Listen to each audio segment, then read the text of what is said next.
And welcome back to Who Would Win? And during the week of Who Wins. And this one is a continuation off of the monthly theme to Who Wins, which is the Planeswalkers of Magic the Gathering. Again, to reiterate, in the card game Magic the Gathering, there is a large, expansive lore, history, multiple planes, probably an odd infinitum, like near infinite amount of planes of existence, worlds, if you will. Characters exist on them, and characters who can move between these planes of existence are known as Planeswalkers. Usually stronger than your average character. They're all unique and interesting. So that's what this theme is. It's something I very much enjoy, the card game. So, and the lore and everything that goes with them. And this one, we're up to Ral Zarek. Now, should know, I actually had to bypass over another character we're going to get to because this has nothing to do with this one. Some of these Planeswalkers I can't use in a Who Would Win. Only because there just isn't enough known about what they actually can do outside their cards. For instance, Ral Zarek is a planeswalker from a plane known as Ravnica, which is a giant cityscape. Oddly enough, so is Vraska. And he's a mad scientist. And one of his big trademarks is he can bring down and summon lightning at will. He can shape it with spells, fire bolts, maybe create a lightning cage. You name it, he can probably do it with lightning. He's also a mad genius, so he can think on the fly, everything along those lines. But the guy who was going to be next week's for December, Planeswalker, I couldn't use. I had to go up to the next guy on the list because when I broke it down, I don't know what he is capable of. Besides his card, and the card doesn't even indicate what he can really do. He was a satyr Planeswalker, so he was a satyr, like Go guy, and I couldn't really figure out what he was capable of doing. So I had to bypass him. I think I've done that with one or two at this point, but most of them I've been able to do.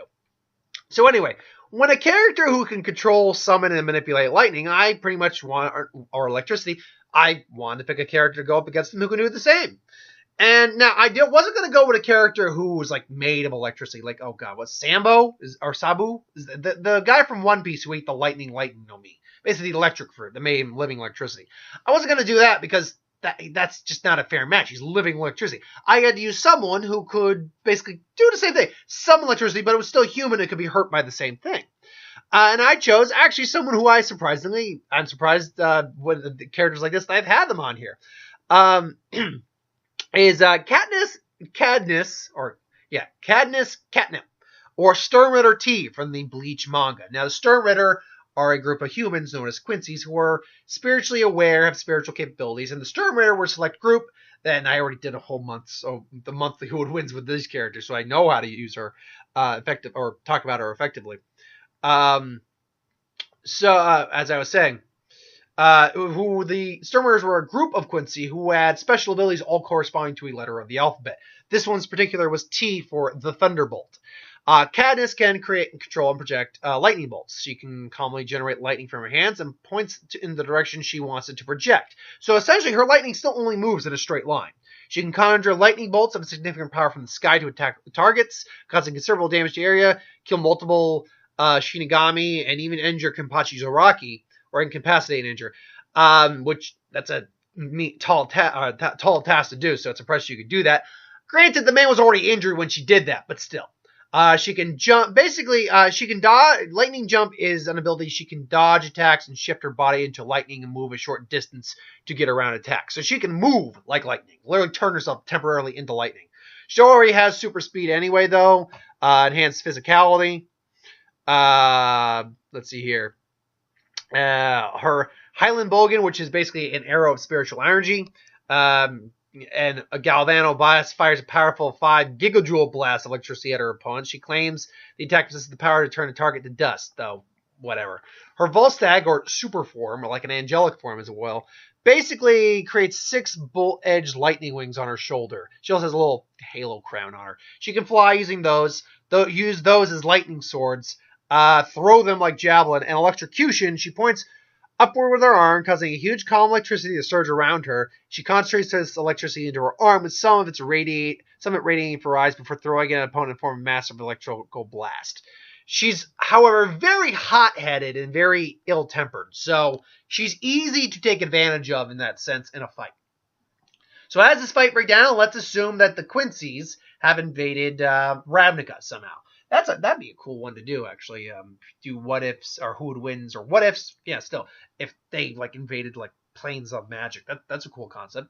Anyway, so she's near the Izzet Guild because she senses electricity, and she's kind of like, so these guys can summon electricity and all that. Seen it, whatever. Now, you might ask yourself, because someone brought this up, like, they shouldn't be as strong in the real world because they can't absorb so much spiritual energy, which is technically true.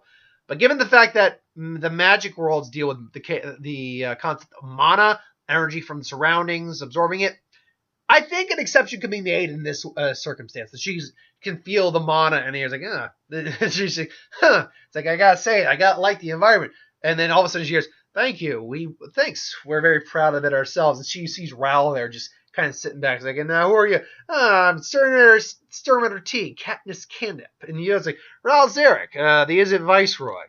I'm the guy who's kind of in charge here. It's like, really? A handsome... She's kind of being flirtatious with him. Handsome gentleman. Well, technically Nim Mizzet is, but that dragon, that old lizard hasn't been around for a while. She's like, old lizard? Yeah, the head of our guild's a dragon. It's like, what? Because trust me, they would be shocked to see, like, dragons and stuff in this. So I was like, yeah. It's like, what? Didn't you see our logo? So a little back and forth, and eventually he's like, well, sorry, cutie. I hate to kill a possible boyfriend, but you're in the way and we're invading. So I was like, yeah, and then you see Ral's eyes kind of light up too. No problem. Then she fires a lightning bolt at him, and he kind of he uses his mana and magic to basically just absorb it and throw it back at her. But she's like, whoa! It's like, yeah, the lightning thing is something I'm pretty well known for. Ra's also known for causing storms too. So, he suddenly is throwing blasts out at her, and, she's being thrown back, but she's using her Hearing Kaiko super speed to get out of the way. So they're outside. All of a sudden, she's bringing down lightning bolts, and he's just like, nope. And then he doesn't just stop it. He curves the bolt, which shocks the hell out of her, because that's not something she normally can do. And she gets a nice jolt to the shoulder, which, even though she is the Thunderbolt, there's nothing to say she can't be hurt by electricity. So she's just, it's like, what? It's like, yeah, look, I told you. I am the master of electricity around here. I call the thunder. I call the lightning. You wanna step up and play my game? You better be prepared to play by my rules. So now he's calling down the thunder. Now she's able to kind of just stop it and all that stuff, but still she's like shocked that there's a guy who's this skilled at lightning control. So he's just turning the gear, doing the mechanisms on his arm and stuff like that, and just bringing lightning back at her, just doing a whole bunch of things like that. In fact, I'm trying to think, what was it? Return to Ravnica? There's a card that even shows how he can pretty much just summon lightning and basically curve lightning bolts. The fact that he can curve lightning bolts thanks to spells, that's something that would freak her the hell out. So she's now summoning her Heigen Blow or Heilig Bolgan or her bow and arrow, and firing Galvano blast at him, and he's got to get out of the way too. So he, takes a shot into his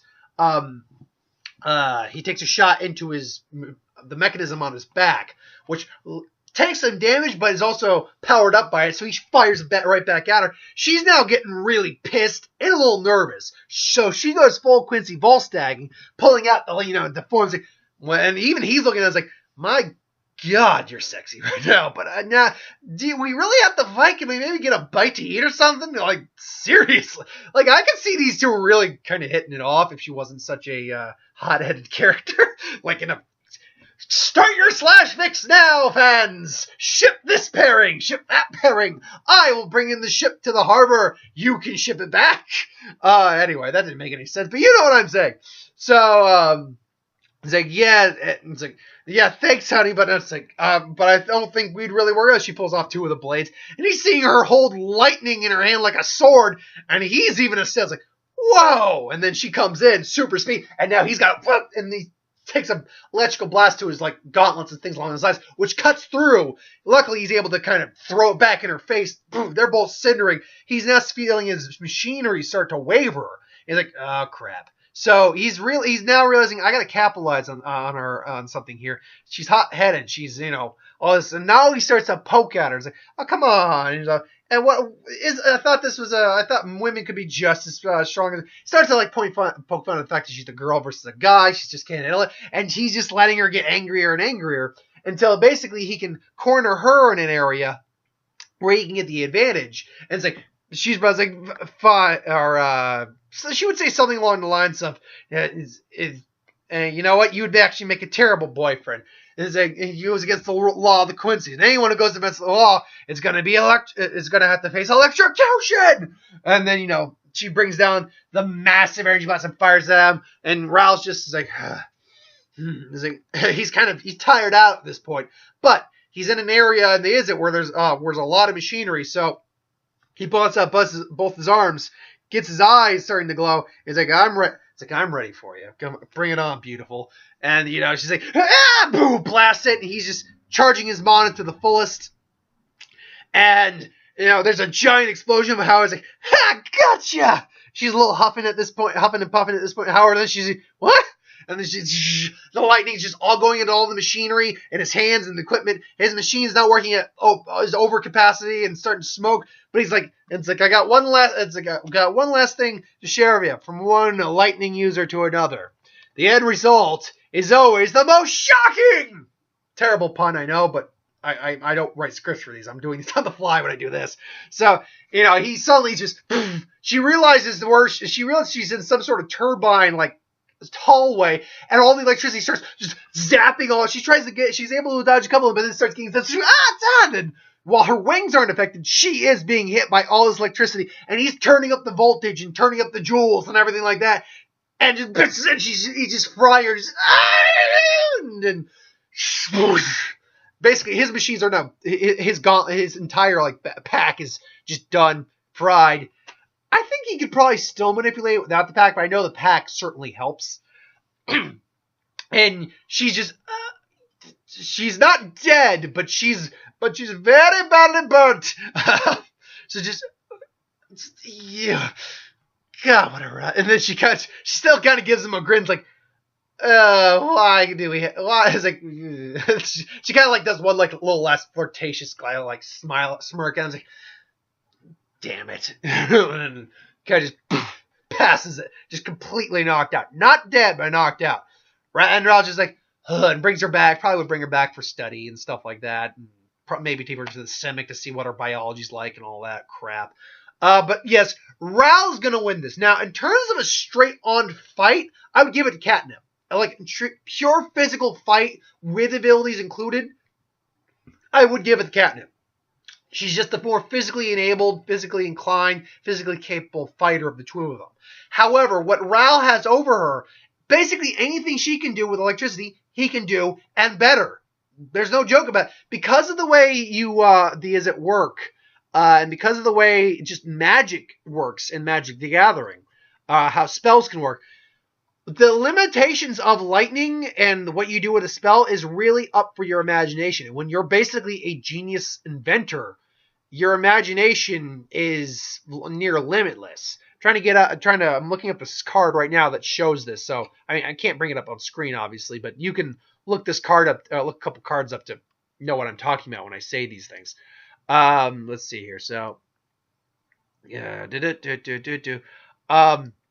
so, I mean, the fact that his lightning doesn't have to go just in a straight line. He can curve a bolt. He can stop a bolt. He can absorb it and throw it right back at him. He can create like a cage of lightning. He can create he can actually create legitimate lightning storms and summon them. The fact of the matter is that he's just far more versatile. Plus, he's a far more level-headed person. There it is. It's the card's name, if you want to look it up, is Beacon Bolt, where you actually see lightning curving around and just in many different ways. Trying to see a couple other examples here. I'm just in the multi-card. You have like Goblin Electromancer. You see in that shown up. See Ionize, which is basically ionizing an attack, basically coming in, which is basically a way to counter things. It's basically it's basically limitless so long as you have the imagination to use it and do it. And Ral definitely has that. Ral has that ingenuity. He has that calm level-headedness. He knows how to exploit weaknesses and flaws in things because he's a scientist. He's an inventor. He knows how to do that.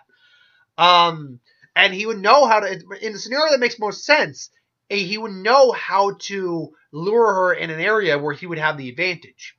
Now, again, if it comes down to a straight physical altercation, she's going to win. He's not a physically inclined character, per se. Not to say he probably couldn't throw a punch, particularly because he does have those gauntlets. So a punchy throw would actually probably be weighted and hurt a lot. But ultimately, yeah, it would be Ral who wins. Ooh, that's a good question. How often? I'd say 80% of the time he wins. I think there's a solid 20% chance where Catnipp does win. If nothing else, by just overpowering him and barreling through his attacks and just, wailing into him physically. But I think it's just more likely that Ral's going to win the fight. I think it's the more likely scenario. Just because he's smarter, knows how to exploit weaknesses, knows how to use lightning, honestly, in a more creative way than we've seen her use. So, yeah, that's my thoughts on that. What do you think? Do you think Ral wins all the time? Do you think Catnipp wins? Closer or farther than I made it? Put in the comments below, but let me know. Thanks for watching, though. I hope you enjoyed. Like, comment, share, subscribe. As always, who wants to review something, put in the comments below. Let us know. Do a review of it at some point. Let's see. This is Wednesday, so there will be the Death Battle prediction later today. So keep your eyes out for that. And then there's still weeks of who would win. I don't know what the movie's going to be, honestly, this week. I'm basically playing catch-up for the next week or two until we get to later December. But, yeah, it's just me playing catch-up, especially because there's nothing coming out next week. Nothing. Nothing mainstream or nothing wide released anyway. Anyway, I digress. So thanks for watching. Hope you enjoyed, and I will see you next time. Have a good one, folks.